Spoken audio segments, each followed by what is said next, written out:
Hello everyone, welcome to your own YouTube channel that is NC Classes. Guys, last biomolecule की video के अंदर हमने ये discuss किया था कार्बोहाइड्रेट के बारे में, ठीक है। तो हमने पढ़ा था कि जो कार्बोहाइड्रेट होते हैं बेसिकली वो 3 टाइप्स के होते हैं, मोनोसेकेराइड, ओलिगोसेकेराइड एंड पॉलीसेकेराइड, ठीक है। मोनोसेकेराइड है वो सबसे सिंपलेस्ट यूनिट है, दैट इज अ मोनोमर, वो सिंगल यूनिट है।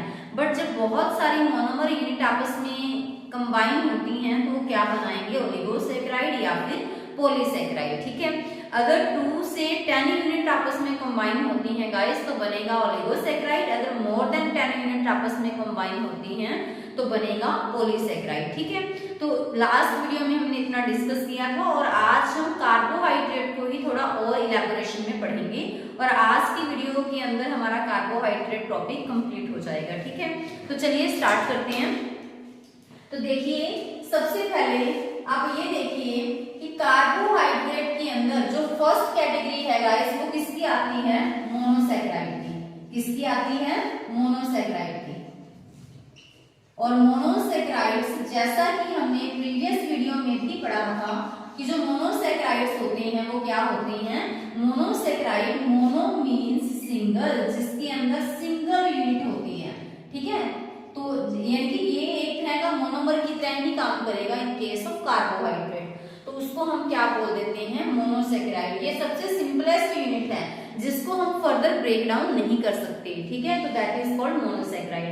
तो इसी सिंपलेस्ट यूनिट से, मोनोसेकेराइड से ही कंपाइल होकर, कंबाइन होकर क्या बनेंगे हमारे पास, ओलिगोसेकेराइड या फिर पॉलीसेकेराइड। क्लियर। और एक चीज आप मुझे और बताइए कि जो कार्बोहाइड्रेट के बारे में हमने ये भी पढ़ा था कि जो कार्बोहाइड्रेट्स होते हैं वो हाइड्रेट ऑफ कार्बन वाली डेफिनेशन तो फेल हो गई थी। सो कार्बोहाइड्रेट्स क्या होते हैं, पॉलीहाइड्रोक्सी एल्डिहाइड या फिर पॉलीहाइड्रोक्सी कीटोन। आपको काफी ज्यादा मतलब हेल्प मिलेगी इस वीडियो में इस चीज से। पॉलीहाइड्रोक्सी एल्डिहाइड या फिर हम कार्बोहाइड्रेट को क्या कहेंगे गाइस, पॉलीहाइड्रोक्सी कीटोन। तो इससे आपको ये पता होना चाहिए कि इसका मतलब है कि इसके अंदर मैनी क्या होंगे, OH ग्रुप, और क्या होगा, एल्डिहाइड ग्रुप। या फिर क्या कंडीशन होगी, पॉली यानी कि मैनी, हाइड्रोक्सी यानी कि अल्कोहल ग्रुप, तो इसके अंदर भी बहुत सारे अल्कोहल ग्रुप होंगे और एक कौन सा कार्बोनाइल ग्रुप होगा हमारे पास, कीटोन प्रेजेंट होगा, ठीक है। तो अभी देखिए कि जो मोनोसेकेराइड है वो सबसे सिंपलेस्ट यूनिट है, वो ऐसे सिंगल यूनिट की तरह बिहेव करते हैं, तभी हम इन केस ऑफ कार्बोहाइड्रेट उसको क्या मान के चलते हैं गाइस, उसको हम मोनोमर मानते हैं। तो देखिए मोनोसेकेराइड के अंदर हमने देखा था कि जो 5 कार्बन का एक शुगर बढ़ा था जिसको हमने बोला था राइबोस, ठीक है। मोनोसेकेराइड के अंदर मैंने आपको बताया था कि जैसे 4 कार्बन का भी होता है, 5 कार्बन का भी होता है, 6 कार्बन का भी होता है, पढ़ा था ना। तो उसके अंदर आप ये चीज देखिए कि 3 से 7 कार्बन तक हो सकते हैं मोनोसेकेराइड के अंदर। तो जैसे 6 कार्बन वाला हमने कौन सा स्टडी किया था लास्ट वीडियो में, चलिए बताइए, ग्लूकोज, ग्लैक्टोज, फ्रक्टोज, ये सब स्टडी किए थे ना। तो 5 कार्बन वाला क्या होता है, राइबोस। तो राइबोस एक शुगर है जो कि किसके अंदर प्रेजेंट होगा, ये प्रेजेंट होगा गाइस किसके अंदर, आरएनए के अंदर। और आरएनए क्या है, एक जेनेटिक मटेरियल है जिसकी फुल फॉर्म क्या रहती है, राइबोन्यूक्लिक एसिड। और देखिए आप जो ये राइबोस है कितने कार्बन का बताया मैंने अभी इसको, 5 कार्बन का। तो देखिए बेसिकली इसका स्ट्रक्चर क्या होगा, जो 5 कार्बन वाला हमारे पास राइबोस है, चलिए यहाँ बनाते हैं हम। ऐसे हमने क्या ले लिया गाइस, 5 कार्बन ले लिए, ठीक है। तो आपको ये तो देखो आइडिया है कि इसके अंदर OH ग्रुप भी बहुत सारे होंगे और या फिर एल्डिहाइड ग्रुप होगा या फिर कीटोनिक ग्रुप। तो देखिए मैंने यहाँ पे क्या बना दिया है, ये वाला कौन सा ग्रुप हो गया, एल्डिहाइड ग्रुप। और बाकी जगह हम क्या दिखाएंगे गाइस, इसकी H और OH, ठीक है। तो अभी आप नोट कीजिए कि यहाँ पे सेकंड, ये फर्स्ट कार्बन है, एल्डिहाइड ग्रुप है, ये second carbon, third carbon, fourth carbon, और यहाँ पे आप नोट कीजिएगा, यहाँ पे ये रहेगा हमारे पास 5th कार्बन। और राइबोस के अंदर OH ग्रुप हर एक कार्बन पे यानी कि सेकंड से लेकर 5th कार्बन तक सारे कैसे रहेंगे, राइट हैंड साइड, ठीक है। और बाकी साइड फिर हमें कार्बन के 4 बॉन्ड तो कंप्लीट करनी है उसके टेट्रावैलेंसी को देखते हुए। सो बाकी जगह मैंने क्या लगा दिया, H लगा दिया। क्लियर है? So this is the structure of ribose. बस हमें करना क्या है, ये आपको पता है कि 5 कार्बन है तो 1 2 3 4 5। क्लियर? और उसके बाद मुझे ये भी पता है कि एल्डिहाइड या फिर कीटोनिक ग्रुप में से एक होगा। तो राइबोस के अंदर गाइस कौन सा ग्रुप होगा, ये वाला देखिए CH ग्रुप, ये एल्डिहाइड ग्रुप है। ठीक है? OH ग्रुप भी लगाने हैं तो सभी कार्बन पे 2 से लेके 5 तक OH ग्रुप सभी के अंदर देखिए राइट साइड प्रेजेंट है। और बाकी जगह हमने क्या कंप्लीट कर लिए, OH ग्रुप और H ग्रुप। ठीक है? तो अभी देखिए जो लास्ट सेकंड कार्बन है ये अभी रिएक्शन में इन्वॉल्व होगा। वो कैसे, देखिए क्या मैं इसको ऐसे लिख सकती हूँ, OH को इस तरह से मैंने बना दिया। तो यहाँ पे मैंने क्या दिखा दिया, देखो ऑक्सीजन के पास 2 लोन पेयर ऑफ इलेक्ट्रॉन है और जो कार्बोनाइल कार्बन होता है ना गाइस, ये वाला, ये इलेक्ट्रॉन डेफिशिएंट होता है। इसके पास इलेक्ट्रॉन की क्या होती है, इस कार्बन के पास कमी, और इसके पास इलेक्ट्रॉन क्या है, ऑक्सीजन के पास काफी ज्यादा है। तो जो 4th कार्बन का ऑक्सीजन होगा उसके इलेक्ट्रॉन यहां आकर क्या करेंगे, अटैक करेंगे। तो जैसे ही 4th कार्बन के इलेक्ट्रॉन यहां आकर अटैक करते हैं तो क्या होगा, इस कार्बन के पास तो पहले से ही 4 बॉन्ड हैं, 1 2 3 4, और 5th बॉन्ड बनाने के लिए ये इलेक्ट्रॉन आ गए। तो 5 बॉन्ड तो कार्बन के कभी भी स्टेबल नहीं होते, कार्बन तो मैक्सिमम टेट्रावैलेंट है, वो तो सिर्फ 4 ही बॉन्ड बनाएगा। तो ऐसे में फिर नेक्स्ट क्या होगा, तो देखिए हमें पता है कि सिग्मा और पाई बॉन्ड में से क्या होता है, जो पाई बॉन्ड होता है वो वीक होता है। जैसे यहाँ पे डबल बॉन्ड है ना, तो एक सिग्मा है और एक पाई है, तो पाई बॉन्ड वीक होगा, तो इसी वजह से ये वाले इलेक्ट्रॉन यहाँ पर मूव कर जाएंगे। क्लियर है? इतना क्लियर हुआ आपको? सबसे पहले हमने 5 कार्बन लिए, उसके बाद मैंने सभी के OH ग्रुप राइट साइड दिखा दिए, बाकी वैलेंस मतलब उसके टेट्रावैलेंसी कंप्लीट करने के लिए मैंने H दिखा दिया। Is it clear? After that देखिए जो लास्ट सेकंड कार्बन होता है, जैसे ये वाला 4th कार्बन, ठीक है, मैं लेबलिंग कर देती हूँ यहाँ पे, this is 1st carbon, this is 2nd carbon, this is 3rd carbon, 4th carbon and 5th carbon. ठीक है? जो 4th कार्बन की ऑक्सीजन जो उसके साथ अटैच था उसके इलेक्ट्रॉन आके अटैक करेंगे इस कार्बन पे। इसका भी रीजन है क्योंकि कार्बोनाइल कार्बन जो ये CO ग्रुप वाला कार्बन होता है इसके पास इलेक्ट्रॉन की कमी होती है। सो ये वाले इलेक्ट्रॉन फिर इसके ऊपर आके अटैक करेंगे। ठीक है? सो इलेक्ट्रॉन की कमी होने की वजह से इसके ऊपर पार्शियली पॉजिटिव चार्ज होता है, सो नेगेटिव तो पॉजिटिव की तरफ अट्रैक्ट होगा। तो जैसे ये इसके ऊपर आकर अटैक करेंगे तो टोटल कितने बॉन्ड हो गए, 1 2 3 4 और 5वां बॉन्ड ये बन रहा है। तो 5 बॉन्ड तो कार्बन के पॉसिबल है नहीं, तो अगर 5वां बॉन्ड बन रहा है तो एक बॉन्ड पहले वाला ब्रेक तो करना होगा ना, तो ब्रेक कौन सा बॉन्ड होगा, पाई बॉन्ड। तो इसी वजह से जो ये वाला बॉन्ड है वो ब्रेक होकर उसके इलेक्ट्रॉन ऊपर चले गए। आई थिंक आपको क्लियर हो गया होगा। तो नेक्स्ट देखिए, नेक्स्ट हम इसको रिप्रेजेंट करते हैं गाइस। तो अभी देखिए नेक्स्ट हम इसको कैसे रिप्रेजेंट करेंगे। ये कार्बन है, इसके साथ मैंने H as it is represent किया क्योंकि मैंने उसको तो छेड़ा ही नहीं है। अभी क्या होगा, अभी जो यहाँ पे एक ही बॉन्ड बचेगा। क्यों एक बॉन्ड बचेगा यहाँ पे, देखिए क्योंकि एक बॉन्ड तो ब्रेक ही हो गया ना और उसके इलेक्ट्रॉन ऑक्सीजन के ऊपर चले गए, तो इसी वजह से ऑक्सीजन के ऊपर क्या चार्ज आ गया, नेगेटिव। क्या चार्ज आ जाएगा वहां पे, नेगेटिव। अभी देखिए 2nd 3rd कार्बन हमने बिल्कुल भी नहीं छेड़ा, तो उसको एज इट इज रिप्रेजेंट करते हैं। OH इधर, H इधर, इसका भी OH इधर, H इधर। क्लियर है? 4th कार्बन पे आ जाइए। 4th कार्बन का H as it is represent कर दिया मैंने, और 5th कार्बन को मैं इकट्ठा लिख दूं CH2, देखो CH2OH। क्लियर है? CH2OH। अभी देखिए जो यहाँ पे कह सकते हैं कि जो इलेक्ट्रॉन का ट्रांसफर हो रहा है और कहाँ इलेक्ट्रॉन आकर ट्रांसफर कर रहे हैं वो सिर्फ 1st और 4th कार्बन के अंदर है। ठीक है? सो अभी देखिए तो मैंने यहाँ पे ऑक्सीजन जो ये इलेक्ट्रॉन डोनेट कर रहा है तो इसने अपने इलेक्ट्रॉन किसको दे दिए, अभी इस कार्बन को। किसको दे दिए, इस कार्बन को दे रहा है ना। देखो यहाँ पे इस ऑक्सीजन ने इस कार्बन को क्या किया, इलेक्ट्रॉन डोनेट किया। तो इसने अगर इलेक्ट्रॉन डोनेट किए तो इसने डोनेट कर दिए। तो अगर इसने इलेक्ट्रॉन गाइस डोनेट किए हैं तो इसके ऊपर क्या चार्ज आएगा बताइए, पॉजिटिव चार्ज आएगा क्योंकि इसने इलेक्ट्रॉन दे दिए, तभी मैंने 2 इलेक्ट्रॉन यहाँ से रिमूव कर दिए। दिए किसको हैं, इस कार्बन को। सो इसी वजह से इसने इलेक्ट्रॉन डोनेट किए तो इस ऑक्सीजन का बॉन्ड इस कार्बन से बन गया। क्लियर है इतना आप सभी को? अभी देखिए, तो अगर इस ऑक्सीजन ने अपने इलेक्ट्रॉन इसको डोनेट कर दिए तो इस ऑक्सीजन के ऊपर क्या चार्ज आ गया? Positive. But oxygen is a most electronegative element. अगर देखा जाए तो फॉर्म रूल आपको पता है कि पूरे पीरियोडिक टेबल में सबसे पहले जो इलेक्ट्रोनेगेटिव एलिमेंट होगा वो फ्लोरीन होगा, आफ्टर दैट ऑक्सीजन और आफ्टर दैट नाइट्रोजन। तो ये तो सबसे ज्यादा इलेक्ट्रोनेगेटिव एलिमेंट हैं, तो इनके ऊपर तो पॉजिटिव चार्ज कभी भी स्टेबल नहीं होता। तो देखो जो ये वाला कॉन्सेप्ट है ना, ये आपको केमिस्ट्री में भी काम आएगा, जूलॉजी और बॉटनी में तो आ ही रहा है। आपको देखो देखने से लग रहा होगा कि आज हम बायो की क्लास में केमिस्ट्री पढ़ रहे हैं, क्योंकि ये वाला जो टॉपिक है ना वो आपको देखो जो मास्टर कैटेगरी के तीनों सब्जेक्ट्स में आपको फायदा देगा। सो ध्यान से कीजिएगा, अगर कंसेप्ट वाइज समझोगे तो कहीं प्रॉब्लम नहीं आएगी आपको। तो अभी देखिए ऑक्सीजन के ऊपर पॉजिटिव चार्ज है और ऑक्सीजन के ऊपर पॉजिटिव चार्ज स्टेबल नहीं होता, उसको तो नेगेटिव में रहना पसंद है। तो क्या करेगा, ये इस बॉन्ड को ब्रेक कर लेगा और इसके इलेक्ट्रॉन अपनी तरफ ले आएगा।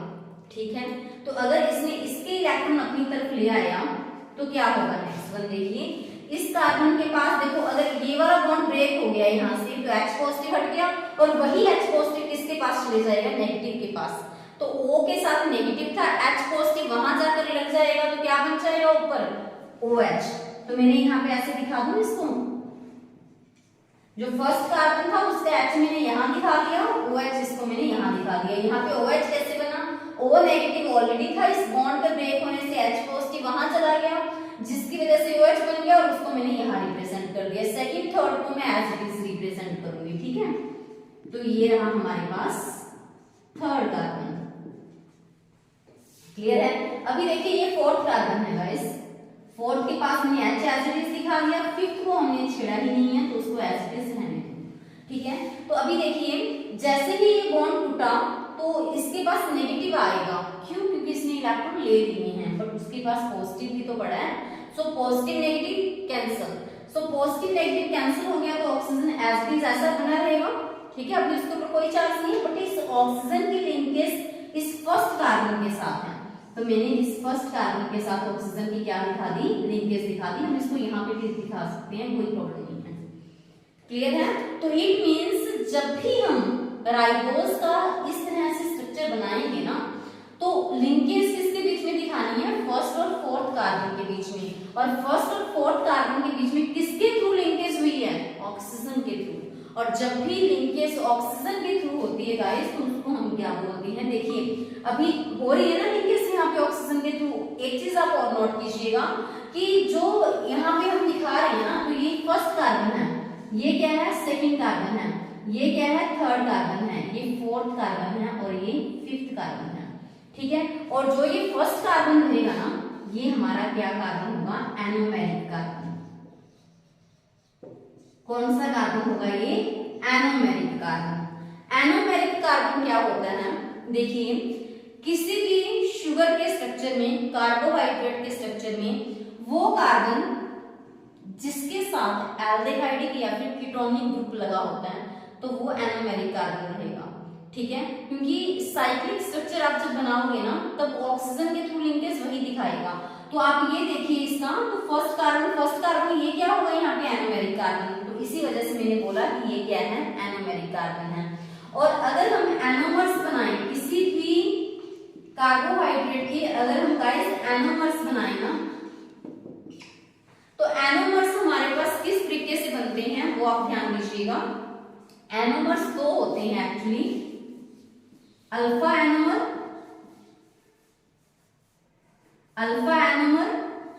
And beta anomer. अल्फा के अंदर क्या होगा? देखो एनोमर की बात कर रहे हैं, एनोमेरिक कार्बन की बात कर रहे हैं, तो एनोमेरिक कार्बन हम फर्स्ट कार्बन को बोलते हैं। क्लियर है? क्योंकि फर्स्ट कार्बन पे ही यहाँ पे क्या लगा होता है? एल्डिहाइडिक या फिर कीटोनिक ग्रुप। तो अभी आप देखिए अल्फा एनोमर हम किसको बोलेंगे गाइस? अल्फा एनोमर हम बोलते हैं अगर फर्स्ट कार्बन के ऊपर अगर OH ग्रुप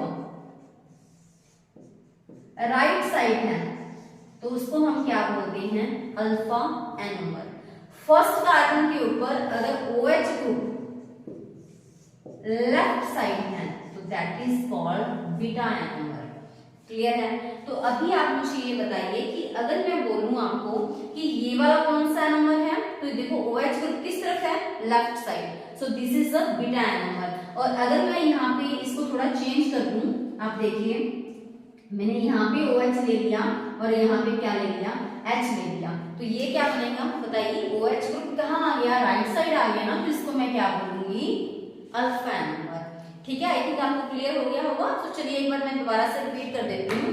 तो आप देखिए मोनोसेक्राइड है, सिंगल यूनिट होती है, सबसे छोटी यूनिट होती है। तो मोनोसेक्राइड के अंदर मैंने रैंडमली एक एग्जांपल उठा लिया 5 कार्बन वाली, एक कार्बो है मोनोसेक्राइड का, ठीक है, दैट इज राइबोस। राइबोस एक शुगर है, क्योंकि मैंने आपको ये बताया था कि जो आरएनए है वो क्या है, एक न्यूक्लिक एसिड, ठीक है, क्योंकि वो जेनेटिक मटेरियल है। राइबो न्यूक्लिक एसिड देखो उसके फुल फॉर्म के अंदर भी है, ठीक है। तो न्यूक्लिक एसिड है, पॉलीमर होता है किसका बताइए, न्यूक्लिक एसिड किसका पॉलीमर होता है, न्यूक्लियोटाइड्स का। और न्यूक्लियोटाइड के अंदर गाइस हम 3 चीजें लेके चलते हैं, क्या क्या, नाइट्रोजनस बेसिस, सेकंड वन क्या लेते हैं, फॉस्फेट ग्रुप, और हम उसके अंदर क्या लेते हैं, पेंटोस शुगर। तो पेंटोस शुगर कौन सा लेके चलते हैं हम वहां पे, राइबोस। वहां पे पेंटोज, पेंट मींस 5, कितने कार्बन का है ये, 5 कार्बन का है ना, तभी तो इसको पेंटोज बोलते हैं। ओज वर्ड किसके लिए यूज होता है, शुगर के लिए, ये मैं आपको पहले भी बता चुकी हूँ। सो 5 कार्बन का हमने ले लिया राइबोस शुगर, जो कि आरएनए में प्रेजेंट है, तो उसके लिए मैंने 5 कार्बन ले लिए, ठीक है। एल्डिहाइड ग्रुप ले लिया, सारे कार्बन में OH ग्रुप राइट साइड दिखा दिए। जो सेकंड लास्ट कार्बन है उसकी ऑक्सीजन के जो इलेक्ट्रॉन है वो किस कार्बन पे जाके अटैक करेंगे, कार्बोनाइल कार्बन पे, because that is the electron deficient group. So इसके इलेक्ट्रॉन ने जहां जाकर अटैक किया तो कार्बन के 5 बॉन्ड हो गए, जिसकी वजह से एक बॉन्ड ऊपर की तरफ वो चला जाएगा, क्योंकि वो 5 बॉन्ड है, वीक बॉन्ड होता है। सो जैसे ही ये इलेक्ट्रॉन ऊपर की तरफ चले गए तो उसके ऊपर तो नेगेटिव चार्ज आ जाएगा, और इस ऑक्सीजन ने इलेक्ट्रॉन डोनेट किए हैं, देखो OH मैंने एज इट इज दिखाया, इसने इलेक्ट्रॉन डोनेट किए हैं, तो इसके ऊपर क्या चार्ज आ गया, पॉजिटिव। कैसे पता चला डोनेट किए हैं, क्योंकि यहाँ पे तो 4 थे और यहाँ पे कितने रह गए, 2 दिए हैं, अच्छा काम किया, तो क्या साइन आ गया, पॉजिटिव। अभी इलेक्ट्रॉन अगर दिए हैं तो जिसकी वजह से इसने फर्स्ट कार्बन के साथ क्या बना लिया, बॉन्ड बना दिया, ठीक है। सेकेंड वन आ जाइए आप इसमें, ऑक्सीजन के ऊपर कभी भी पॉजिटिव चार्ज स्टेबल नहीं होता, इसी वजह से वो साथ वाले किसी से इलेक्ट्रॉन लेने की कोशिश करेगा, तो उसने बॉन्ड ब्रेक कर लिया, ठीक है। तो अगर उसने बॉन्ड ब्रेक कर लिया तो H पॉजिटिव तो जाएगा ना बेचारा, तो H पॉजिटिव इसके साथ आकर लग गया O नेगेटिव के साथ, तो O नेगेटिव H पॉजिटिव क्या बन गया, OH बन गया, ठीक है। अभी देखिए ऑक्सीजन के ऊपर पॉजिटिव था, बॉन्ड ब्रेक होने की वजह से क्या आ गया, नेगेटिव, तो पॉजिटिव नेगेटिव कैंसिल, तो ऑक्सीजन ने अभी फर्स्ट कार्बन के साथ बॉन्ड बना लिया, क्लियर है, क्योंकि H तो यहाँ से हट ही गया ना, तो ये वाला ऑक्सीजन मैंने यहाँ पे बॉन्ड के थ्रू दिखा दिया। तो अभी देखिए यहाँ पे H है, इधर OH आ गया, ऐसा ही था पहले, यहाँ पे H था, यहाँ पे OH था, तो उसको मैंने क्या बोला, बीटा एनोमर, क्योंकि OH ग्रुप लेफ्ट साइड था। बट मैंने रब करके बात यहाँ पे पहले क्या किया था, राइट साइड OH कर दिया था, यहाँ पे H कर दिया था, आपको ये समझाने के लिए कि ये हमारे पास अल्फा एनोमर है, ठीक है। OH ग्रुप अगर राइट साइड हो तो अल्फा एनोमर, और जब मैंने ये बनाया था तो OH ग्रुप हमने ऐसे किया था ना, OH इधर लिया था और H इधर था, तो ये क्या बन गया फिर हमारा बीटा एनोमर। तो ये क्लियर है। तो समझाने के लिए मैंने आपको बताया था कि अगर आप OH इधर लोगे तो बीटा बनेगा, अगर OH इधर लोगे तो क्या बनेगा, अल्फा बनेगा। अभी देखिए आप कि इसी को ना हम रिंग की फॉर्म में कैसे रिप्रेजेंट करते हैं, जो ये स्ट्रक्चर मैंने बनाया है इसी को हम रिंग की फॉर्म में अगर रिप्रेजेंट करना चाहें तो हम कैसे करेंगे, देखिए आप अभी। तो गाइस मैंने यहाँ पे रिंग बना लिया इस तरह से, ठीक है। आप मुझे ये बताइए कि जो मैंने ये स्ट्रक्चर बनाया है इसके अंदर लिंकेज किस किस कार्बन के बीच में है, देखिए ध्यान से देखिएगा किस कार्बन के बीच में है लिंकेज, क्योंकि अगर आप यहाँ पे इस टॉपिक को अच्छे से कर लोगे ना तो वापस आपको केमिस्ट्री में भी दोबारा करने की जरूरत नहीं है। तो यहाँ पे लिंकेज बताइए किस किस कार्बन के बीच में है, फर्स्ट कार्बन के बीच में और फोर्थ कार्बन के बीच में। सो इट मीन्स किसकी किसकी थ्रू लिंकेज हो रही है, ऑक्सीजन के थ्रू। इट मीन्स फर्स्ट और फोर्थ कार्बन में मैंने लिंकेज दिखानी है ऑक्सीजन की। तो आप देखिए ये यानी कि मैंने फर्स्ट सेलेक्ट करना है, ये सेकंड, ये थर्ड और ये फोर्थ। तो बताइए फर्स्ट और फोर्थ के बीच में ऑक्सीजन की लिंकेज हुई या नहीं हुई, है ना। फर्स्ट और फोर्थ के बीच में ऑक्सीजन की लिंकेज। तो चलिए यहाँ पे यानी कि कार्बन है, ये कार्बन को दिखा रहा है, ये भी कार्बन को दिखाएगा, ये भी कार्बन को दिखाएगा और ये भी कार्बन को दिखाएगा। क्लियर है, इतनी चीज क्लियर हुई। कार्बन ये रिप्रेजेंट कर रहे हैं और लिंकेज मैंने फर्स्ट और फोर्थ के बीच में दिखानी है, किसके थ्रू, ऑक्सीजन के थ्रू। अभी आप एक चीज को नोट कीजिएगा, देखिए जो चीज राइट साइड हो उसको हम यहाँ पे कहाँ दिखाएंगे, नीचे दिखाएंगे, और जो चीज लेफ्ट साइड हो जैसे यहाँ पे जो होगा उसको हम कहाँ दिखाएंगे, ऊपर दिखाएंगे। क्लियर है। अगर जैसे यहाँ पे देखिए मैं बीटा, जो ये क्या है, राइबोस का स्ट्रक्चर है ना, राइबोस में कौन सा राइबोस है, अल्फा या बीटा, यहां से पहचानो फर्स्ट कार्बन से OH ग्रुप लेफ्ट साइड है, तो this is a beta ribose. ठीक है, तो ये बीटा राइबोस है। देखिए फर्स्ट कार्बन पे H क्या है, बताइए H क्या है, राइट साइड, तो इसको मैंने नीचे दिखा दिया। ये मैंने अभी आपको बोला है जो चीज राइट साइड है उसको नीचे दिखा दो। यहाँ पे OH ग्रुप यहां दिखा दिया, थर्ड पे OH ग्रुप राइट साइड है, दिखा दिया। फोर्थ पे देखो फोर्थ कार्बन तो ये है, बट फिफ्थ कार्बन पे क्या है, CH2OH। तो आप ये देखिए कि फिफ्थ कार्बन को ना आपको हमेशा ऊपर दिखाना है। सो फोर्थ कार्बन के साथ एक तो CH2OH लगा हुआ था, नीचे की तरफ बॉन्ड है, और एक H है, उसको आप हमेशा ही नीचे दिखाओगे। चाहे अल्फा बनाना है चाहे बीटा बनाना है, CH2OH जो फिफ्थ कार्बन है उसको ऊपर ही दिखाना होगा। ठीक है, और बाकी कंप्लीट कर दीजिए। OH बचा, लेफ्ट वाला को ऊपर दिखा दो, H सारे ऊपर ही आएंगे इस तरह से, इसका भी H और इसका भी H, इसके अंदर हमने इसको ऊपर दिखा दिया। तो ये किसका स्ट्रक्चर बन गया गाइस, बताइए, बीटा राइबोस का रिंग स्ट्रक्चर। तो अगर मुझे इसी का अल्फा बनाना हो तो हम क्या करेंगे, फिर अल्फा के अंदर तो मैं यहाँ पे भी चेंज करूंगी ना कि OH कहाँ आ जाएगा, राइट साइड आएगा तो नीचे दिखाएंगे, और यहाँ पे फिर क्या बचेगा हमारे पास, H बचेगा इस तरह से। तो आई थिंक आपको क्लियर हो गया होगा alpha anomer and beta anomer of ribose. Clear है, तो आप इसके, चलिए गाइस नेक्स्ट टॉपिक देखते हैं हम। देखो लास्ट स्लाइड के अंदर हमने पढ़ा राइबोस के बारे में, अभी उसी से रिलेटेड एक और टर्म देखते हैं हम।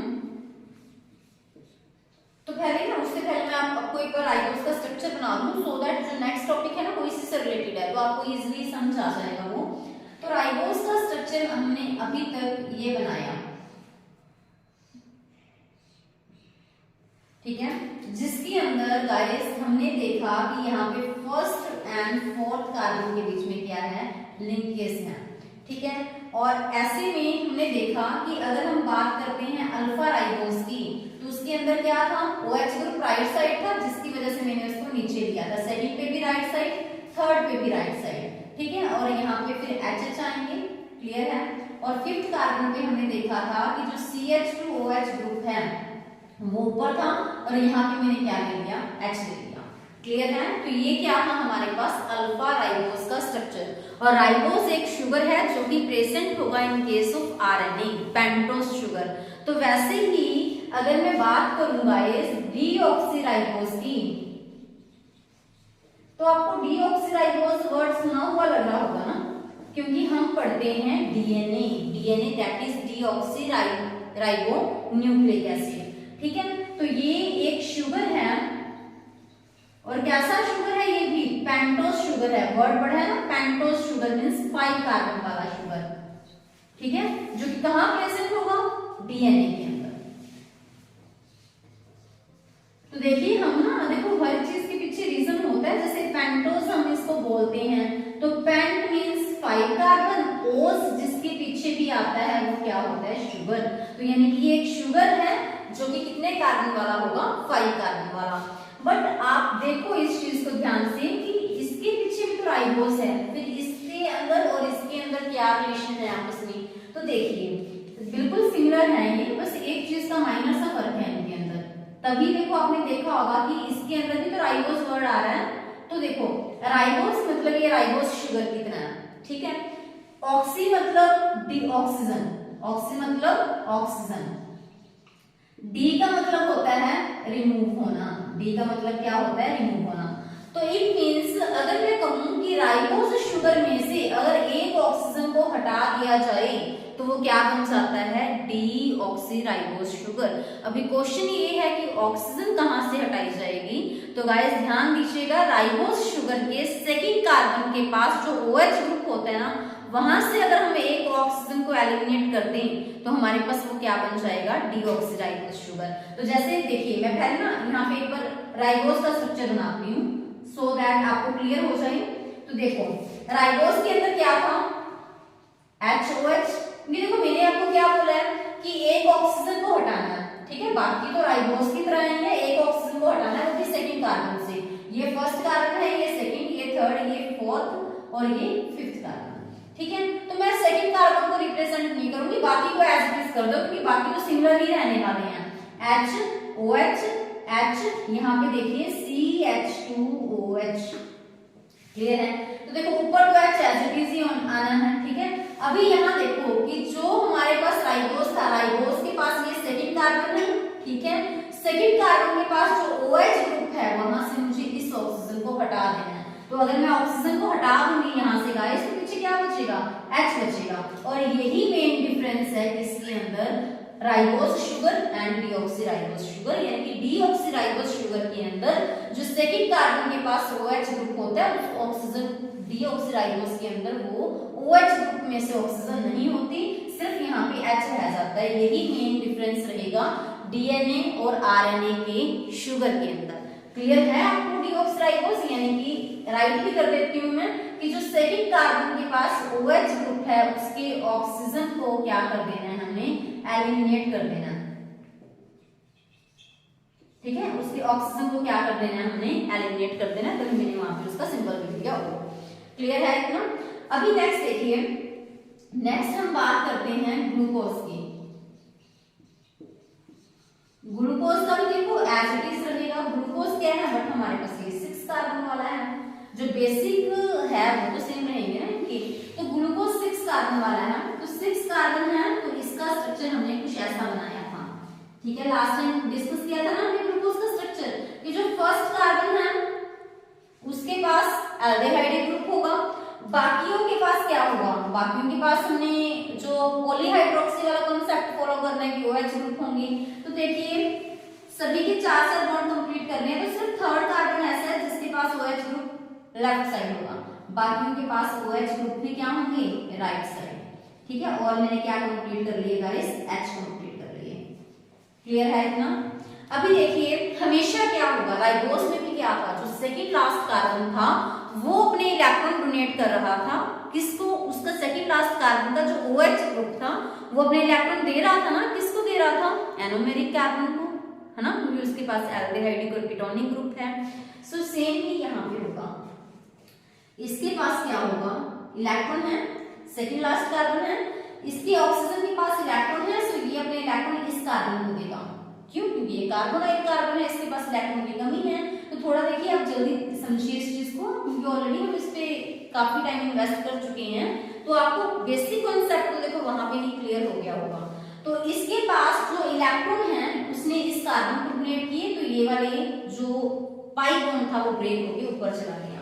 अभी नेक्स्ट देखिए क्या होगा, नेक्स्ट देखिए जो इस कार्बन है, ये वाला कार्बन है, इसके पास जो पाई बॉन्ड ब्रेक होने के बाद इलेक्ट्रॉन ऊपर चले जाएंगे, तो इसके ऊपर क्या चार्ज आ जाएगा, नेगेटिव चार्ज आ जाएगा, ठीक है। अभी देखिए सेकंड, थर्ड, फोर्थ कार्बन मुझे ऐसे रिप्रेजेंट करना है, जिसको मैं यहाँ पे लिख देती हूँ, first carbon, second carbon, third carbon, fourth carbon, fifth carbon, sixth carbon, ठीक है। तो अभी देखिए कि बाकी सेकंड, थर्ड, फोर्थ मुझे एज इट इज रिप्रेजेंट करना है, क्योंकि हमने इनके साथ कुछ भी मतलब ना तो इन्होंने इलेक्ट्रॉन लिए हैं कहीं से, ना ही इन्होंने दिए हैं, तो मुझे एज इट इज रिप्रेजेंट कर देना चाहिए इसको। थर्ड कार्बन पे OH ग्रुप यहाँ पे, फोर्थ कार्बन पे OH ग्रुप यहाँ पे, ठीक है। अभी फिफ्थ कार्बन को मैं एक बार छोड़ रही हूँ सो दैट क्योंकि वहां पे हमें इलेक्ट्रॉन का देखना है। 6 पे मैंने CH2OH एज इट इज दिखा दिया। यहाँ पे देखिए फिफ्थ कार्बन पे H पे एज इट इज दिखा दूं, तो जो फिफ्थ कार्बन के गाइस यहाँ पे देखो ऑक्सीजन ने इलेक्ट्रॉन दिए हैं, तो अगर ऑक्सीजन ने इलेक्ट्रॉन दिए हैं तो ऑक्सीजन के पास अभी कितने बचेंगे, 2 बचेंगे, क्योंकि 2 तो उसने डोनेट कर दिए, और ऑक्सीजन के साथ अभी हमें पता है कि यहाँ पे देखो हम दिखा सकते हैं इस तरह से H भी है, तो वो H भी मैंने एज इट इज दिखा दिया। अभी देखो ऑक्सीजन ने इलेक्ट्रॉन डोनेट दिए हैं ना इसको फर्स्ट कार्बन को, तो इसके ऊपर क्या चार्ज आ जाएगा, पॉजिटिव चार्ज आ जाएगा। और दिए हैं इलेक्ट्रॉन किसको, फर्स्ट कार्बन को, तो ऑब्वियस सी बात है गाइस कि वो फर्स्ट कार्बन के साथ बॉन्ड भी बनाएगा। क्लियर है। बट ऑक्सीजन के ऊपर जैसा कि मैंने आपको प्रीवियस वीडियो में भी बोला था कि पॉजिटिव चार्ज कभी भी स्टेबल नहीं होता, because it is the second most electronegative element in our periodic table. So इसी वजह से क्या होगा, ये अपना बॉन्ड ब्रेक करेगा क्योंकि इसको तो इलेक्ट्रॉन चाहिए, ठीक है। सो इसने अपना बॉन्ड क्या कर लिया, ब्रेक कर लिया। सो जैसे ही इसने अपना बॉन्ड ब्रेक कर लिया तो ये H पॉजिटिव हटेगा, H पॉजिटिव फिर इस O नेगेटिव के पास जाएगा और यहाँ पे क्या बन जाएगा, OH बॉन्ड। क्लियर है, बन गया। ये वाला H मैंने फर्स्ट कार्बन में यहाँ दिखा दिया और ये O नेगेटिव के साथ H पॉजिटिव चला गया तो क्या बन जाएगा, OH। Second, third, fourth as it is दिखा दो।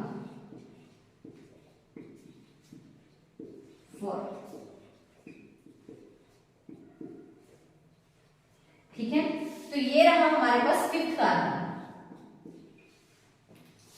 लेबलिंग कर लीजिए इसकी नंबरिंग 1 2 3 4 5 6। ठीक है, फर्स्ट कार्बन के पास H एज इट इज है, O नेगेटिव के साथ जब ये वाला बॉन्ड ब्रेक होगा H पॉजिटिव हटेगा, वो यहाँ आ गया। सेकंड, थर्ड, फोर्थ मैंने एज इट इज दिखा दिए हैं गाइस। यहाँ पे भी फर्स्ट है, सेकंड है, थर्ड है, फोर्थ है, फिफ्थ है। अभी देखिए यहाँ पे नीचे क्या है, CH2OH, उसको भी मैंने एज इट इज दिखा दिया। अभी देखिए कि जो ये H था वो तो ऊपर चला गया। अभी इस बॉन्ड के ब्रेक होने से ऑक्सीजन ने दोनों इलेक्ट्रॉन लिए हैं तो उसके ऊपर नेगेटिव भी आएगा, सो पॉजिटिव नेगेटिव कैंसिल।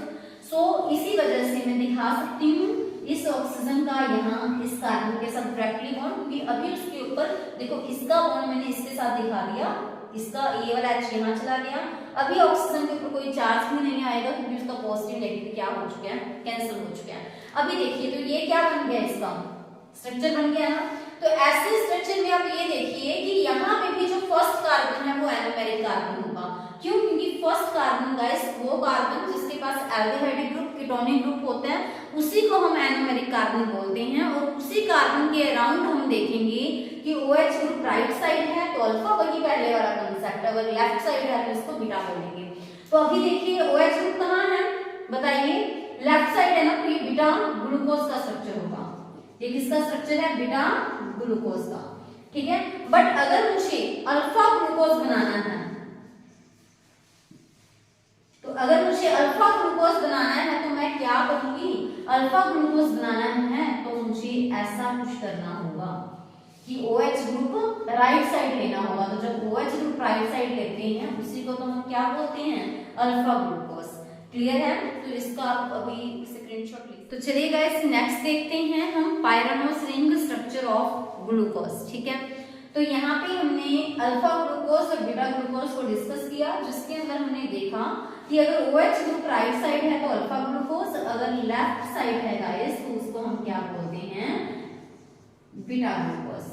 तो उसका अभी हम डिस्कस करते हैं यहाँ पर पायरानोस रिंग स्ट्रक्चर। ठीक है, तो इसके अंदर आप ये देखो कि जो पायरानोस रिंग स्ट्रक्चर है वो होता कैसे है, वो इस टाइप का रहेगा।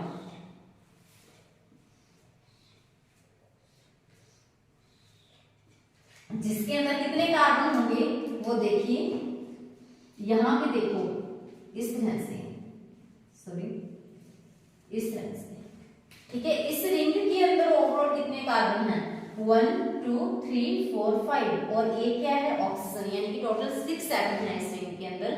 अगर बेसिकली बात करें कि इस रिंग के अंदर टोटल कितने कार्बन हैं आपस में आप जुड़े हुए हैं, 1 2 3 4 5। ठीक है, और एक क्या है हमारे पास, ऑक्सीजन एटम है। क्लियर है, तो अभी हमने किसका स्ट्रक्चर बनाना है, ये अल्फा ग्लूकोज का। किसका स्ट्रक्चर बनाना है मैंने, ये अल्फा ग्लूकोज का। ठीक है, जो मैं ये स्ट्रक्चर बना रही हूँ तो ये किसका स्ट्रक्चर है, अल्फा ग्लूकोज का। तो अभी देखिए मैंने आपको ये बताया था ना कि जो चीज राइट साइड होगी उसको हम नीचे दिखाएंगे, जो लेफ्ट साइड होगी उसको हम हमेशा अबव साइड दिखाएंगे। तो OH ग्रुप फर्स्ट कार्बन पे है, देखो यहाँ पे लिंकेज फर्स्ट और फिफ्थ कार्बन के अंदर है, इसके थ्रू ऑक्सीजन के थ्रू। तो इट मींस ये फर्स्ट कार्बन है, ये सेकंड, ये थर्ड, ये फोर्थ और ये फिफ्थ। ठीक है, so first carbon, second carbon, third carbon, fourth carbon, fifth carbon, और मैंने फर्स्ट और फिफ्थ के अंदर ही ऑक्सीजन के थ्रू लिंकेज, देखो फर्स्ट और फिफ्थ के अंदर ऑक्सीजन के थ्रू लिंकेज है। सो कंसेप्ट को ध्यान में रखकर पढ़ते रहिए। ठीक है, तो OH ग्रुप कहाँ पे है? राइट साइड, तो मैंने नीचे दिखा दिया। यहाँ पे भी क्या है? राइट साइड, नीचे दिखा दिया। यहाँ पे क्या है? H है, यहाँ पे क्या है? OH है। ठीक है, और चीज आप देखिए कि फिफ्थ कार्बन के साथ एक CH2OH भी अटैच है और H भी, बट सिक्स्थ कार्बन का गाइस CH2OH हम हमेशा ऊपर ही दिखाएंगे। ठीक है, सो यहाँ पे फिर क्या रह जाएगा? H रह जाएगा, और बाकी जगह भी आप H कंप्लीट कर दीजिए। और थर्ड कार्बन पे तो OH ग्रुप क्या था बताइए? लेफ्ट साइड ना, तभी हमने ऊपर OH लगा दिया। ठीक है, यहाँ पे H और यहाँ पे H। क्लियर है? देखिए फर्स्ट कार्बन पे H लेफ्ट साइड, तो इसी वजह से ऊपर दिखाया, OH राइट साइड तो नीचे दिखा दिया। सेकंड पे OH राइट साइड तो नीचे दिखाया, H ऊपर दिखा दिया। थर्ड में OH लेफ्ट साइड है तो ऊपर दिखा दिया।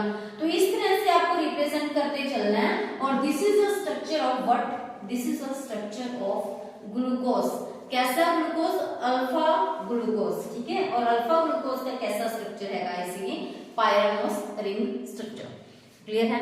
तो अभी देखिएगा कि ये मैंने एक अल्फा ग्लूकोज बना लिया, ऐसे ही ना मैं एक और यूनिट बनाती हूँ अल्फा ग्लूकोज की, फिर आपको एक और कॉन्सेप्ट समझाएगा यहां से अल्फा ग्लूकोज। ठीक है, सेकंड, थर्ड, फोर्थ, फिफ्थ और ऊपर आ जाएगा सिक्स्थ कार्बन। तो ये है मेरे पास सिक्स्थ कार्बन, और मैं स्ट्रक्चर किसका बना रही हूँ यहाँ पे? अल्फा ग्लूकोज का। तो अल्फा ग्लूकोज का अगर मुझे स्ट्रक्चर बनाना है तो मैं सेम बना देती हूँ ना यहाँ पे, और अल्फा ग्लूकोज जिसके अंदर OH ग्रुप राइट साइड होगा। ठीक है, तो रिपीट इसी वजह से कर रही हूँ सो दैट आपको वो चीज लेक्चर के अंदर ही याद हो जाए। तो ये फर्स्ट कार्बन है, ये second carbon, third, fourth, fifth. ठीक है, अभी देखिए यहाँ पे H है, यहाँ पे OH ग्रुप नीचे है, यहाँ पे OH ग्रुप अबव साइड है, H नीचे रहेगा, और यहाँ पे H और OH। This is the structure of alpha D glucose. तो मैंने क्या किया, यहाँ पर यूनिट दो यूनिट्स ले ली, एक ये अल्फा ग्लूकोज ले लिया और ये भी अल्फा ग्लूकोज ले लिया। क्लियर है? तो आपको ये पढ़ाया गया था लास्ट लेक्चर में गाइस कि जो माल्टोज होता है ना, वो एक ऐसा डाइसेकेराइड है, वो एक ऐसा डाइसेकेराइड है जो किससे मिलके बना होगा? ग्लूकोज प्लस ग्लूकोज से। जो किससे मिलके बना होगा? ग्लूकोज से प्लस ग्लूकोज से। मींस उसके अंदर दोनों यूनिट्स ही किसकी होती हैं? ग्लूकोज की। और कौन से ग्लूकोज की होती हैं? अल्फा ग्लूकोज की। तो इसी वजह से मैंने ये भी अल्फा ग्लूकोज बनाया और मैंने ये भी अल्फा ग्लूकोज बनाया। अभी हम इन दोनों यूनिट्स को ना आपस में कंबाइन कर देंगे। तो जब ग्लूकोज और ग्लूकोज आपस में कंबाइन होगा तो क्या बनेगा? माल्टोज। और माल्टोज क्या है? डाइसेकेराइड। तो इट मींस आपने मोनोसेकेराइड के स्ट्रक्चर तो सीख ही लिए, तो आपको अभी डाइसेकेराइड भी बनाना आ जाएगा। ठीक है, तो अभी देखिए, तो ये था मेरे पास अल्फा ग्लूकोज और ये था, ये भी अल्फा ग्लूकोज है। तो ये अल्फा ग्लूकोज देखो, पहली अल्फा ग्लूकोज का फर्स्ट कार्बन और इसका फोर्थ कार्बन ये आपस में लिंकेज करेंगे। तो चलो मैं इसको OH को यहाँ दिखा देती हूँ। ठीक है, तो ये आपस में भी लिंकेज करेंगे, तो यहाँ से क्या रिलीज हो जाएगा? H2O। ठीक है, और ये फिर क्या होगा? ये ऑक्सीजन के थ्रू, देखो H2O तो यहाँ से हट जाएगा ना, तो ये ऑक्सीजन के थ्रू आपस में लिंकेज दिखा देंगे। तो जब ये ऑक्सीजन के थ्रू आपस में लिंकेज दिखाएंगे तो क्या बनेगा? देखो यहाँ से वाटर रिलीज हो गया, वाटर रिलीज होने के बाद ये ऑक्सीजन के थ्रू, जो ये वाली ऑक्सीजन है ना, इसके थ्रू आपस में कंबाइन हो जाएंगे। तो जब ये ऑक्सीजन के थ्रू कंबाइन हो जाएंगे तो उसको हम क्या बोलेंगे? फिर ग्लाइकोसिडिक लिंकेज। तो वो किसका स्ट्रक्चर हो जाएगा? डाइसेकेराइड्स का। क्लियर है? तो आप इसको भी नोट कर सकते हो। तो देखिए गाइस, अभी हमने क्या देखा था कि यहाँ से OH ग्रुप और यहाँ पे भी OH ग्रुप, तो इन्होंने आपस में देखो H2O रिलीज हो जाएगा। तो अगर H2O गाइस यहाँ पर रिलीज हो गया तो फिर क्या बनेगा? देखो इसको मैं थोड़ा सा रब कर देती हूँ। तो यहाँ पे भी OH था, यहाँ पे भी OH, तो वाटर रिलीज हो गया। तो जो एक ऑक्सीजन था ना वो इस तरह से यहाँ पे लिंकेज हो गया। तो इट मीन्स एक मोनोसेक्राइड यूनिट ये थी, दूसरी मोनोसेक्राइड यूनिट ये थी। तो दो मोनोसेक्राइड यूनिट जब आपस में कंबाइन होती हैं, किसके थ्रू कंबाइन हुई? ये ऑक्सीजन के थ्रू। तो तभी मैंने इसको क्या बोला? Glycosidic linkage. तो प्रीवियस वीडियो में आपको ये बताया भी गया था कि जो बायो मैक्रोमोलेक्यूल है उसमें पॉलीसेकेराइड आते हैं, तो उनकी मोनोमर यूनिट क्या होती हैं? मोनोसेकेराइड। और मोनोसेकेराइड यूनिट आपस में जुड़ती हैं हमेशा with the help of a glycosidic linkage, चाहे उन्होंने ओलिगोसेकेराइड बनाना हो, चाहे उन्होंने पॉलीसेकेराइड बनाना हो। तो आपस में किसके थ्रू जुड़ी? ऑक्सीजन के through, which is called glycosidic linkage. ठीक है, तो देखिए कैसे लिंकेज हुई इनके अंदर। ये भी अल्फा यूनिट है, ये भी अल्फा यूनिट है। तो अल्फा, इसका कौन सा कार्बन ऐड हुआ है इसके अंदर? देखिए कौन से कार्बन ने कंट्रीब्यूशन किया है? फर्स्ट कार्बन में। दूसरी यूनिट के कौन से कार्बन ने कंट्रीब्यूशन किया? फोर्थ ने। तो इसको क्या बोलेंगे? 1/4, यानी कि इसका फर्स्ट कार्बन, इसका फोर्थ कार्बन। तो इसको बोलते हैं अल्फा 1/4 ग्लाइकोसिडिक लिंकेज। क्लियर है? तो आई थिंक आपको इस लिंकेज के बारे में क्लियर हो गया होगा। और यहाँ पर जो ये यूनिट्स कंबाइन हुई है ना, अल्फा ग्लूकोज अल्फा ग्लूकोज, को मैंने पहले भी बताया था आपको कि क्या बनाएंगे? ये माल्टोस। और माल्टोस क्या है गाइस? यहाँ पे डाइसेकेराइड है। ठीक है, तो नेक्स्ट जो स्लाइड के अंदर हम डिस्कस करने वाले हैं पॉलीसेकेराइड। ठीक है, क्योंकि मोनोसेकेराइड भी हमने पढ़ लिया और आपको एक आइडिया डाइसेकेराइड का भी मिल गया कि डाइसेकेराइड्स किस तरह से बनते हैं।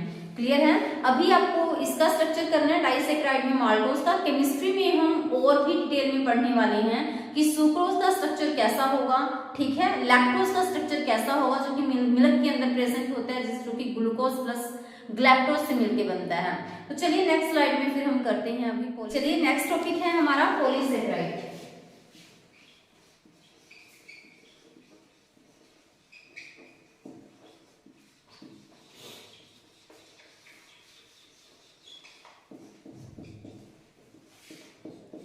देखो पॉलीसेकेराइड, पॉली मींस मैन, तो जिसके अंदर बहुत सारी मोनोसेकेराइड यूनिट्स आपस में जुड़ती हैं, more than 10 units with the help of which bond? Glycosidic bond. So that is called polysaccharide. ठीक है, और जो पॉलीसेकेराइड होते हैं वो हमारे पास कितने टाइप के होते हैं? 2 टाइप के। ठीक है, कौन कौन से? होमो पॉलीसेकेराइड। ठीक है, सेकंड है हमारे पास हेटेरो पॉलीसेकेराइड्स। क्लियर है? तो अभी देखिए होमो का मतलब क्या होता है और हेटेरो का मतलब क्या है, पता ही है आप सभी को। Homo is a same, hetero means guys different.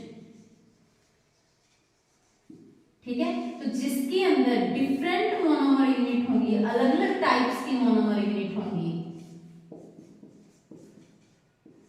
ठीक है, जिसके अंदर डिफरेंट टाइप्स की क्या होंगी? मोनोमर यूनिट्स होती हैं, तो उसको हम क्या बोलेंगे? Hetero polysaccharide. जिसके अंदर सेम टाइप की मोनोमर होंगे, तो अगर देखो डिफरेंट टाइप के मोनोमर हैं तो that is called hetero polysaccharide, but अगर सेम टाइप की हैं मोनोमर तो that is known as homo polysaccharide. Polysaccharide है तो मोनोसेकेराइड यूनिट से मिलकर बना होगा और मोनोसेकेराइड ऐसा मोनोमर काम करेगी, बट अगर सेम यूनिट है तो होमो पॉलीसेकेराइड, डिफरेंट यूनिट्स हैं तो that is known as hetero polysaccharide. तो अभी देखिए हम एग्जांपल करते हैं अभी होमो पॉलीसेकेराइड की कि होमो पॉलीसेकेराइड का क्या क्या काम होता है। तो गाइस देखिए होमो पॉलीसेकेराइड होते हैं ना, वो हमारे पास स्टोरेज का काम भी करते हैं, वो स्ट्रक्चर बनाने में भी हेल्प करते हैं, तभी हम उसको स्ट्रक्चरल भी बोल देते हैं। तो अभी देखिए कि वो कैसे स्ट्रक्चरल हैं, उनको स्टोरेज के में कैसे कहा जाता है कि वो स्टोरेज में हेल्प करते हैं। तो वेरी फर्स्ट देखिए आप यहाँ पर स्टार्च, स्टार्च आपको पता है क्या होता है, एक पॉलीसेकेराइड, बट वो एक ही टाइप के मोनोसेकेराइड यूनिट से मिलके बना होगा, और वो मोनोसेकेराइड यूनिट क्या है हमारे पास, अल्फा ग्लूकोज। तो मोनोसेकेराइड यूनिट क्या है हमारे पास, अल्फा ग्लूकोज। क्लियर है। तो जो ये स्टार्च है ना, इसके टू कंपोनेंट हैं, एक होगा हमारे पास अमाइलोज और दूसरा होगा हमारे पास अमाइलोपैक्टिन। एक अमाइलोज और दूसरा क्या होगा, अमाइलोपैक्टिन। अमाइलोज है वो एक स्ट्रेट स्ट्रक्चर होता है, पढ़ोगे आप, it is a straight structure, but अगर ब्रांचिंग हो जाए तो उसको हम क्या बोलते हैं, अमाइलोपैक्टिन। तो आपको ध्यान होना चाहिए इन चीजों का कि अमाइलोज स्ट्रेट है, अमाइलोपैक्टिन क्या है, ब्रांच है। ठीक है। सो स्टोरेज के अंदर स्टार्च कैसे हेल्प करता है, क्योंकि हमें पता है कि जो स्टार्च है वो प्लांट्स के अंदर, जैसे प्लांट्स अगर खाना ज्यादा बना लें, ग्लूकोज ज्यादा बन जाए, तो वो स्टार्च की फॉर्म में अपने फूड को क्या कर लेते हैं, स्टोर कर लेते हैं। तभी हम इसको बोल रहे हैं कि सारी की सारी देखो अल्फा ग्लूकोज यूनिट है, तभी मैंने होमोपॉलीसेकेराइड बोल दिया इसको, बट ये स्टार्च की फॉर्म में प्लांट्स के अंदर फूड स्टोर होता है, तभी हम इसको क्या बोलते हैं कि ये होमोपॉलीसेकेराइड तो है, बट ये स्टोरेज वाला पॉलीसेकेराइड है। ठीक है। सेकंड नोट कीजिएगा आप गाइस, ग्लाइकोजन। ग्लाइकोजन, इसको हम एनिमल स्टार्च भी बोलते हैं। तो आइडिया लग गया आपको कि इसको एनिमल स्टार्च क्यों बोला, क्योंकि ये एनिमल के अंदर स्टोरेज में हेल्प करेगा। ठीक है, ग्लाइकोज को स्टोर करेगा। ग्लूकोज को स्टोर करने में कौन हेल्प करता है, ग्लाइकोजन, क्योंकि ग्लूकोज है वो कन्वर्ट हो जाता है ना ग्लाइकोजन के अंदर, तभी हम इसको बोल देते हैं कि it is a animal starch. अभी देखिए, तो फिर देखो इसके अंदर तो अमाइलोज स्ट्रेट था, अमाइलोपैक्टिन क्या था, ब्रांच था, बट ग्लाइकोजन के अंदर ये क्या रहेगा, ब्रांच रहेगा। ठीक है। थर्ड वन नोट कीजिए गाइस, इनुलिन। इनुलिन बहुत ज्यादा इंपॉर्टेंट है ये इनुलिन। तो ये किसका पॉलीमर है, ये पॉलीमर है फ्रक्टोज का। देखो इनुलिन इंपॉर्टेंट क्यों है, क्योंकि इनुलिन और इंसुलिन में अक्सर कंफ्यूज हो जाते हैं। इंसुलिन क्या है, एक हार्मोन है और जो कि प्रोटीनेशियस है, और ये इनुलिन क्या है, ये हमारे पास पॉलीसेकेराइड है, होमोपॉलीसेकेराइड। और किसका होमोपॉलीसेकेराइड है, ये फ्रक्टोज का। तो आई थिंक आपको जो स्टोरेज वाले होमोपॉलीसेकेराइड हैं वो क्लियर होंगे। नेक्स्ट देखिए स्ट्रक्चरल, कि ऐसे कौन से होमोपॉलीसेकेराइड हैं जो कि स्ट्रक्चर बनाने में हेल्प करते हैं। तो फर्स्ट देखिए आप काइटिन। काइटिन आपको बताया गया था कि ये क्या बनाएगा, फंगस के अंदर सेल वॉल किससे मिलके बनती है गाइस, काइटिन से। और काइटिन होमोपॉलीसेकेराइड तो है ही, ठीक है, बट ये स्ट्रक्चर बनाएगा, बस इसी वजह से मैंने इसको स्ट्रक्चरल में ले लिया, क्योंकि फंगस के सेल वॉल का स्ट्रक्चर तो काइटिन से ही बनता है। तो किसका पॉलीमर है ये, NAG का पॉलीमर है। ठीक है, NAG का पॉलीमर है। तो अभी आपको पता होना चाहिए कि what is the full form of NAG। तो full form of NAG is N acetyl, ठीक है, D ग्लूकोज एमाइन। ठीक है, तो ये किसका पॉलीमर है, N acetyl D glucose amine. ठीक है। तो सेकंड वन आप देखिए सेलुलोज। सेलुलोज का तो आपको श्योर पता होगा कि जो सेलुलोज है कहाँ प्रेजेंट होता है, ये प्लांट की सेल वॉल में। यस, ये प्रेजेंट होगा प्लांट की सेल वॉल में। और ये किससे मिलकर बनता है बताइए, ये होमोपॉलीसेकेराइड है। तो किसका पॉलीसेकेराइड है ये, किस मोनोमर यूनिट की रिपीट होने से ये बनेगा, तो ये बनेगा बीटा ग्लूकोज के। अल्फा ग्लूकोज की जुड़ने से बनता है स्टार्च ग्लाइकोजन। स्टार्च रहेगा प्लांट्स के केस में और ग्लाइकोजन रहेगा इन केस ऑफ एनिमल्स। ठीक है, अमाइलोज स्ट्रेट रहेगा, अमाइलोपैक्टिन ब्रांच रहेगा। तो इन द सेम वे अगर हम देखें बीटा ग्लूकोज, वो अल्फा ग्लूकोज थे, ये बीटा ग्लूकोज है, बीटा ग्लूकोज से जुड़ने से बनेगा क्या, सेलुलोज। ठीक है, लास्ट वन हमारे पास है हेटेरोपॉलीसेकेराइड। ठीक है, हेटेरोपॉलीसेकेराइड जिसके अंदर डिफरेंट टाइप की मोनोमर यूनिट्स आपस में कंबाइन होती हैं। एग्जांपल है गाइस इसका पेप्टाइडोग्लाइकन, करवाया गया था आपको peptidoglycan. Cell the unit of life के अंदर हमने डिस्कस किया था ये कि जो बैक्टीरिया है उसके बाहर वाली कवरिंग क्या होती है, ग्लाइकोकैलिक्स, उसके अंदर क्या होती है, सेल वॉल। सबसे इनसाइड कौन सी मेम्ब्रेन होती है, सेल मेम्ब्रेन। ठीक है, जो सेल वॉल होती है ना बैक्टीरिया की, वो किससे मिलके बनती है, पेप्टाइडोग्लाइकन से। सो पेप्टाइडोग्लाइकन कहां प्रेजेंट होगी, बैक्टीरिया की सेल वॉल के अंदर। तो ये एक हेटेरोपॉलीसेकेराइड है, किस किस का, NAG और NAM का। ठीक है, इन दो डिफरेंट टाइप के यूनिट से ये मिलके बनेगा, सो इसी वजह से इसको हेटेरोपॉलीसेकेराइड कह दिया जाता है। तो फुल फॉर्म नोट कीजिए, what is NAG and NAM। ठीक है, तो नोट कीजिए NAG क्या है, N एसिटाइल, देखो N एसिटाइल, आगे क्या आएगा, D ग्लूकोज एमाइन। ठीक है, सो N A से क्या होगा, यहाँ पे असाइल। ठीक है, M का मतलब क्या होगा, म्यूरामिक एसिड। ठीक है, तो इस तरह से डिफरेंट डिफरेंट यूनिट से मिलके क्या बनेगा, हेटेरोपॉलीसेकेराइड। तो गाइस ये था आज का जो lecture about carbohydrate. I hope कि आपने इन लेक्चर को एंजॉय किया होगा। गाइस वीडियोस से आपको बहुत कुछ सीखने को मिल रहा होगा ना, और वीडियोस को ज्यादा से ज्यादा अपने फ्रेंड सर्कल में शेयर कीजिए और वीडियो को लाइक जरूर कीजिएगा, क्योंकि आपका एक लाइक ही हमारे लिए मोटिवेशन है। Thank you, have a nice day.